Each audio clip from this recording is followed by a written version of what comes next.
SpaceX just caught a 122-meter rocket out of the sky with a pair of mechanical arms. Not landed it, caught it, mid-air, returning from space. And that is the least impressive thing America is currently building. Right now, there is a $100 billion chip factory campus rising in Ohio, a 200-mile-per-hour train under construction through the Nevada desert, and a tunnel being bored under the Hudson River while 200,000 commuters ride through it every single day. America stopped building for 30 years. It just decided to do all of it at once.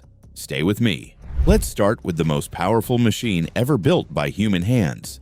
Meet Starship. Developed by SpaceX at Starbase, Texas, this two-stage, fully reusable rocket stands 122 meters tall, about the height of a 40-story building, and is powered by 33 Raptor engines burning liquid methane and liquid oxygen. Those 33 engines produce a combined thrust of 16 million pounds at liftoff, more than twice the power of the Saturn V, the rocket that sent humans to the moon.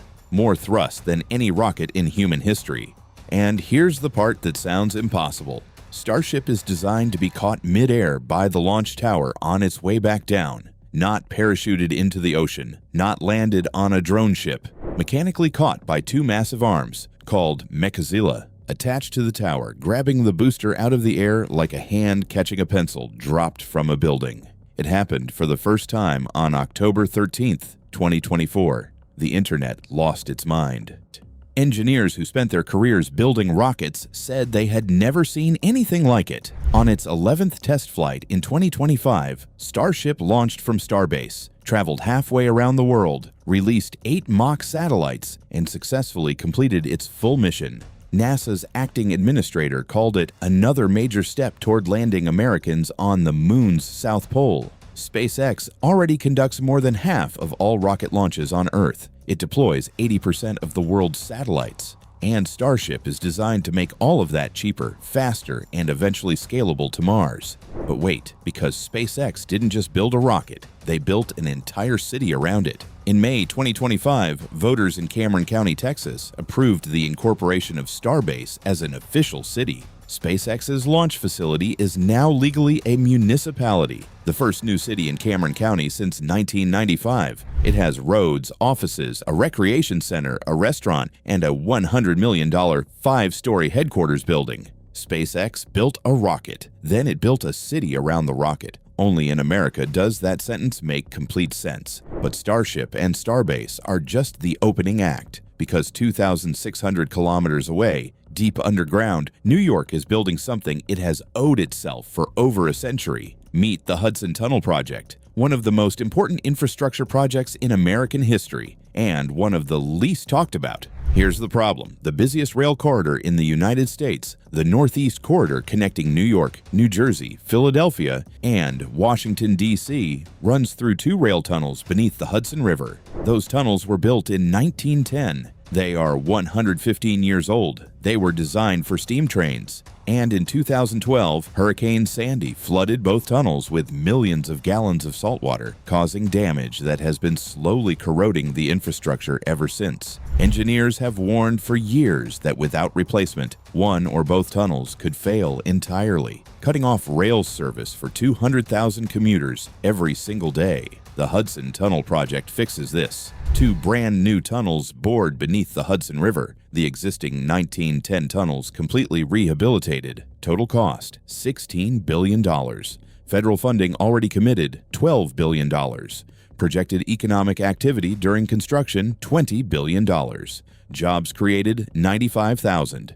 Targeted completion, 2035. And here's the engineering detail that makes this genuinely staggering. The new tunnels run under active water, under one of the busiest rivers on the East Coast, while existing trains continue running through the old tunnels 24 hours a day. They cannot stop the service. They cannot slow it down. They have to bore new tunnels alongside an operating system without disturbing a single commuter journey above or below, building something new around something old that cannot be switched off. That is the kind of engineering problem that only exists at full American scale. But America isn't just building underground, it's building at speed above ground too.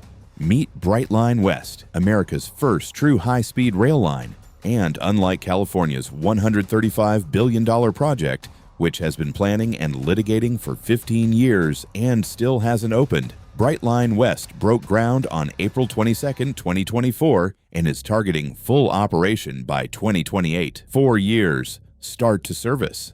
The line runs 218 miles from Las Vegas, Nevada to Rancho Cucamonga, California, directly along the median of Interstate 15. Trains will hit 200 miles per hour. The Las Vegas to Los Angeles journey, currently 4 hours by car through desert traffic, will take under 2 hours. The project received a $3 billion federal grant in December 2023 and is backed by private investment on top. Every major nation that has built high-speed rail, Japan, France, China, Spain, has watched it transform the economic geography around it. Cities become functionally closer, property values shift, businesses relocate, populations redistribute.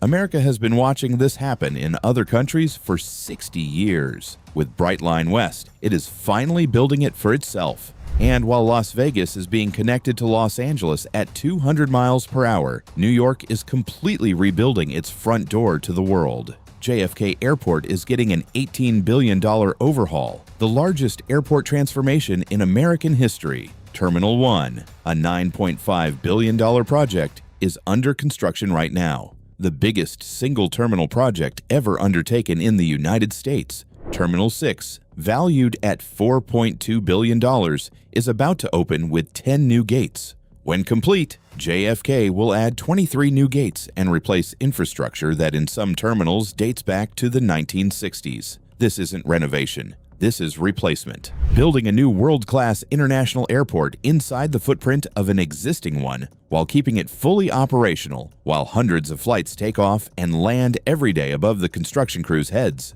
But here's where America's building boom reaches a completely different scale. Because what's happening in Ohio and Arizona right now is not just construction. It is a national economic decision that will define the next 50 years. The CHIPS and Science Act, signed into law in 2022, committed $52 billion in federal funding to rebuild America's semiconductor manufacturing industry. And the results are already physically rising out of the ground. In Phoenix, Arizona, TSMC, the world's most advanced chipmaker, is building its largest overseas fabrication facility, 2 plants under construction simultaneously, with a third planned. The first plant, producing 4 nanometer chips, came online in 2024. The second, targeting 3 nanometer chips, is on track for 2026. Total investment, $65 billion. The most expensive private industrial investment in American history. In Columbus, Ohio, Intel is building the largest semiconductor manufacturing complex in the world. 2 chip factories on a 1,000-acre campus with plans for 8 total. Each fab is approximately 1 million square feet. The total investment when fully built out, $100 billion over the next decade. $100 billion. 4 chip factories in Ohio. Here's why this matters beyond the staggering numbers. In 2000, the United States manufactured 37% of the world's semiconductors. By 2020, that share had fallen to 12%. Almost all advanced chip production had migrated to Taiwan, South Korea, and Japan. The pandemic exposed just how catastrophic that dependence was. When chip supply chains broke, car factories shut down, electronics manufacturers halted production, and entire industries ground to a complete stop. America is rebuilding the industry it let go. Not gradually, not incrementally. With $100 billion chip factory campuses in Ohio and $65 billion fab complexes in Arizona, rising simultaneously right now. So step back and look at all of it together. A rocket caught mid-air by mechanical arms, launched from a city SpaceX built from scratch in Texas. 2 new rail tunnels being bored beneath the Hudson River to replace infrastructure from 1910, while 200,000 commuters ride through the old ones every day. America's first true high-speed rail line running 200 miles per hour through the Nevada desert, opening in 2028. An $18 billion rebuild of JFK Airport replacing terminals that were already old when the moon landing happened, and $165 billion in semiconductor factory investment rising simultaneously in Arizona and Ohio, rebuilding an industry America spent 20 years exporting to Asia. This isn't catching up. This is a country that looked at what it had stopped building, added up the cost of not building it, and decided to do all of it at once. Because here is the thing about America that often gets lost in the conversation. When the United States decides to build something, the scale it operates at is unlike anything else on Earth. A rocket city in Texas, a century-old tunnel replaced under a live river, a semiconductor campus so large it has its own zip code in Ohio. America doesn't build incrementally. When it builds at a size that changes the answer to the question entirely. Drop a comment. Which of these American projects do you think will have the biggest impact on the country in the next 20 years?